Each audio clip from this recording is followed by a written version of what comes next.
Hello guys mga kadiskarte, welcome back sa aking YouTube channel. Ngayon ituturo ko po sa inyo kung paano magbayad sa Salmon. Napakasimple na lang guys. Pwede na po sa ating GCash account. So dapat verified yung GCash account mo para makapagbayad kay Salmon.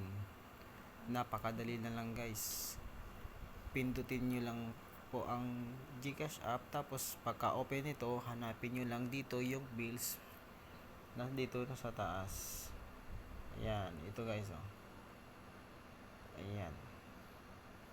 Pagkatapos guys, ayan, na-open na natin. Ang sunod natin hahanapin, syempre loans, kasi nag-loan tayo. So ito yun. Ito yung logo niya, may hawak na logo ng peso. Ayan yung kamay na yun, loans. Pagkatapos nyan guys, sunod nyan ang itatype nyo dito na lang sa search billers, itype nyo na lang yung Salmon para mabilis nyo mahanap. Ayan, ito yung logo ng Salmon, orange. Ayan, click nyo lang, tapos ayan, makikita nyo na agad Salmon posting period real time. Pag bayad ka agad, automatic nakapost yun sa mobile app ni Salmon. So paano ba magbayad?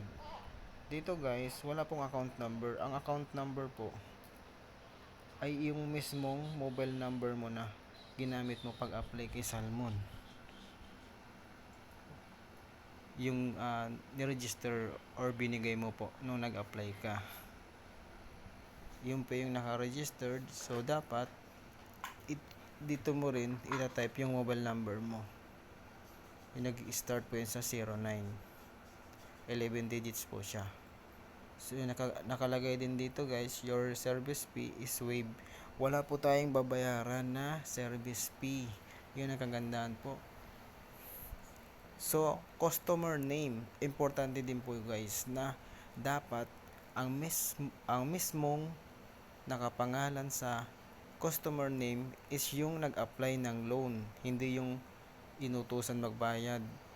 Dapat mismong nag-apply ng loan, tapos tamang correct number ng mobile number nung nag-apply ng loan, tapos sumunod email address. Pero nakalagay dito optional, pero mas maganda ilagay din natin yung email address ni client or nag-apply ng Salmon loan. Halimbawa nag-apply po siya ng cellphone, ganyan.